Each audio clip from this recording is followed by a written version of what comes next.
I think we went on a Tiul, we went on the Yamla Yam Tiul, which is still like, I have so many, I could talk for a whole hour just about that Tiul. Like I have so many great memories of it. I had never traveled internationally or gone backpacking. You know, I grew up doing tent camping with my families as vacation and staying in hotels and stuff, but I had never done something like that before. And Yam Yam is backpacking light. I mean, you don't have to carry anything except your day pack. You don't have to make any of your own food. They did all that for us. They transported all of our stuff. They set up our tents for us. But we had so much fun. I had so much fun on that trip. And I remember hiking in the banyas and wearing like my bikini bottoms and my waterproof shoes that I had like bought for Israel for when we went on Tiul. And I'm like carrying my backpack on my head as we're like hiking through the river. I remember just being like exhausted at night, especially the nights where we like did the like bigger mountain climbs. I remember walking through rocky areas and having to go behind this boulder to pee. And then I peed and it was just rocks everywhere. And so it like splashed everywhere. And I was like, I don't know what to do. Like I've never been in this situation before. And then on the last day when we like sort of came down towards the Kinneret, we walked through this banana farm.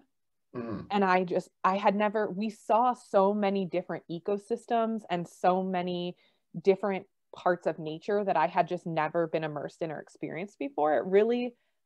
I never thought of myself as an outdoor kid. And I really think that was like one of the pivotal moments where I really realized like how I had a lot of wonder about nature on that trip. I also, one night we slept in like an old castle or like fortress that was like ancient ruins, and we were just like sleeping on the floor. And I had never slept sort of like out in the air before.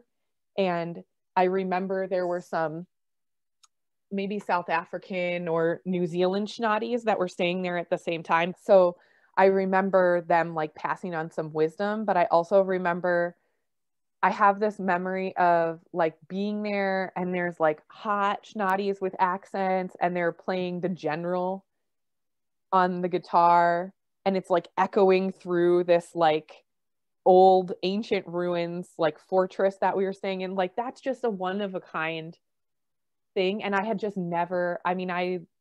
never had an experience like that before. And then on the last day, my feet were killing me. I had not broken in my hiking boots before. I had these horrible blisters. We're like walking down the mountain through, and then all of a sudden we can like see the Kinneret and we like walk through this banana farm. And I remember like as I was walking, just taking my hiking boots off and like dropping my backpack and just like walking directly into the Kinneret. Oh. And I don't know if that's what actually happened, but that's what I remember. And I was like so glad to be there. I just like immersed myself, and then my sunglasses floated off my face. And then for like 10 minutes, I was looking for my glasses in the Kinneret and I found them, which was a total like win.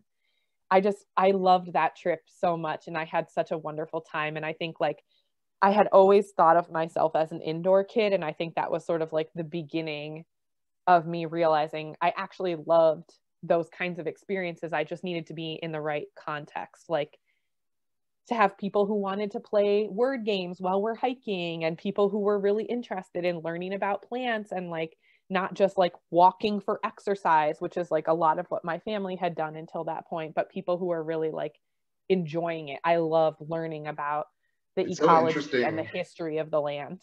I think like as someone who's always been like the tallest, heaviest, least fit person in a group, like outdoor activities like that were always really hard. And the way that we did it on Yamla Yam, it was built to be as inclusive, like as long as you could hike a couple miles in a day, it was built to be as inclusive as possible because you didn't have to have any skills. You didn't have to have a lot of stamina. And we were with such a big group that like you could be anywhere in the pack and not be alone. And I think, again, like similar to like the party environment, what did happen on workshop, especially during that time, was like I really felt like I had a place and that there were other people there with me. And as an extrovert and someone like really attachment oriented, like I was in my happy place. Awesome. Yeah. I loved that trip. That's a great I would do story. it again in a heartbeat.